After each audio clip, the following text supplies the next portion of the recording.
It all started in 2021.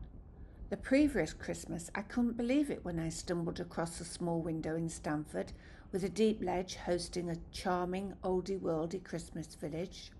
I was transfixed. That, along with a visit to the local garden centre's festive display, sparked the idea of creating a Christmas scene in our own bay window. We were immensely proud of our snowy window scene. An extraordinary amount of time was spent building mountains and carving the polystyrene base, which was kindly donated by a friend. It was actually half a hot tub cover, a thick sheet of polystyrene. We couldn't understand why it was so hard to carve until it dawned on us that it was absolutely saturated, festive but soggy. The backdrop for the snow scene was created from blue upholstery fabric left over from cushion making, overlaid with star pattern to add depth and atmosphere. To really push things over the edge, we introduced a projector that cast gently falling snow across the scene, instantly transforming it from static display to full-blown wonder winterland. In hindsight, we now see that our very first snow village may have looked a little sparse. One observer even remarked that it appeared that we'd bought everything from the garden centre. What they failed to notice was the many hours we'd spent hand-carving waterlogged polystyrene into a landscape. Proof that while a village may have looked shop-bought, the effort most definitely was not. 2022, year 2 of our festive window display. This time, we raised the stakes by adding a train and a full railway line. Naturally, this meant carving a tunnel straight through the mountain and pushing the entire base back to make room for the track. What began as a simple window display was clearly heading towards a full-scale engineering project, all in the name of Christmas.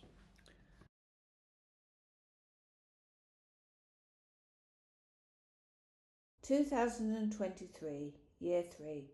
This was the year we truly lost all centre proportion and added a ski lift. Naturally, this meant Brian was promoted from builder to chief engineer, tasked with designing and installing towers of increasing complexity, all without planning permission. Unfortunately, the structure of the ski lift didn't just get in the way of the backdrop, it pushed straight into it. Since the backdrop was made of cloth, this promptly interfered with the ski lift and left it in a rather undignified tangle, so we were forced to move the backdrop further back. The only way to attach it was to make it freestanding, which meant yet another build, a custom frame for the backdrop. Over the previous couple of years, we'd also been quietly, and then not so quietly, adding more buildings.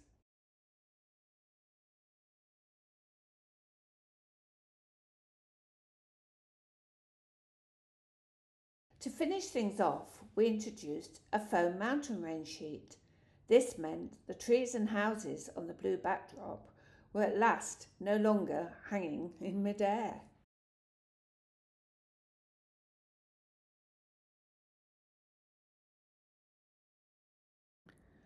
Year 4, 2024.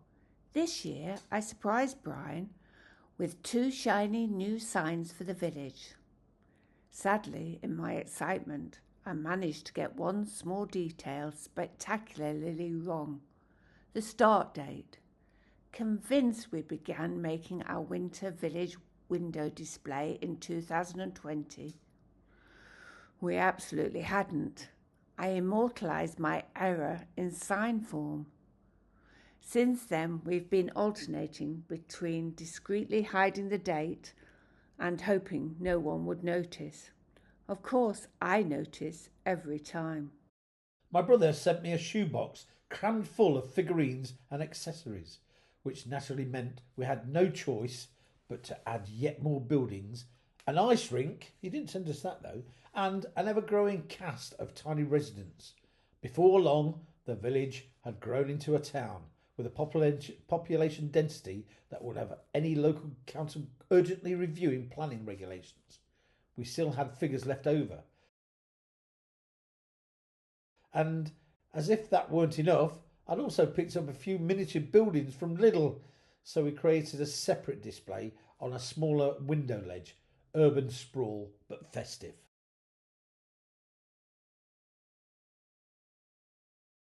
This year, the same year as I was just speaking about, we decided it was time to upgrade the backdrop. We ordered one from Amazon, which confidently failed to arrive, which was a surprise. So we sensibly sourced a replacement from our local garden centre instead. Having stared at the scene for far too long, we also concluded that the ski lift was floating awkwardly in mid-air. So it clearly needed a ski slope to bridge the gap between the snow village and the backdrop. When we completed this, it actually fitted in quite well with the mountain scenery and ended up in a dip with snow in the background.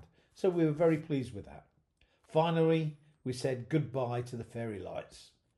They did look out of place now the village was looking so quaint and cute.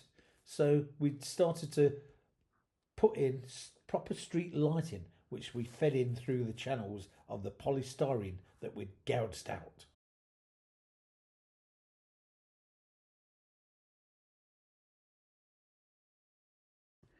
(2025), Year 5, and Brian starts the building of the Christmas window.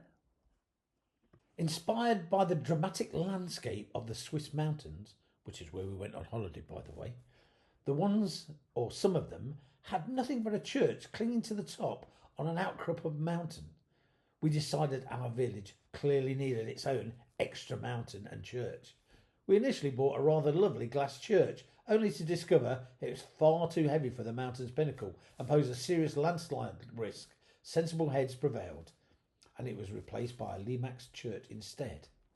We also, due to the same inspiration of our Swiss holiday, which I'll keep going on about because we loved it, we decided that some of our pictures actually matched the scenery in the back of the landscape. So we installed a projector in the mountain by putting an extra tier there and projected it on the far wall with our mountaineering experience of the Swiss mountains.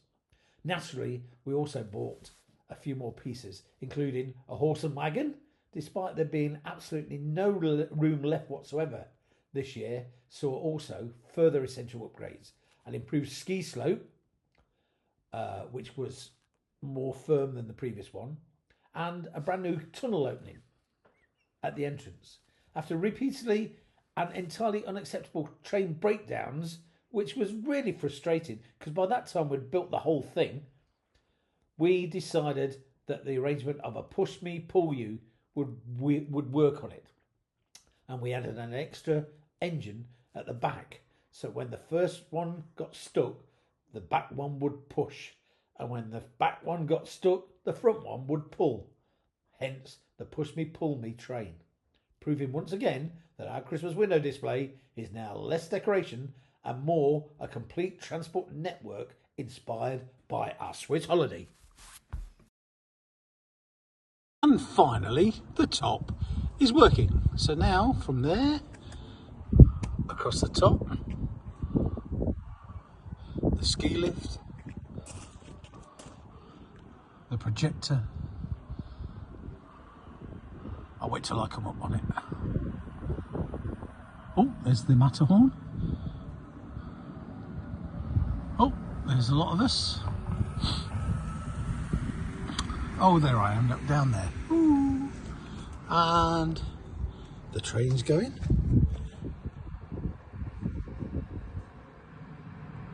And here it comes.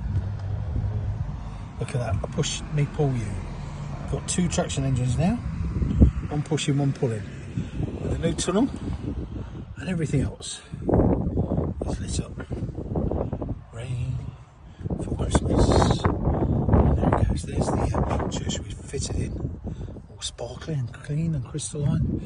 And there is the normal crowd of beer drinkers and mountain climbers. And that's our new precipice type church on the top, which is actually working now. Great.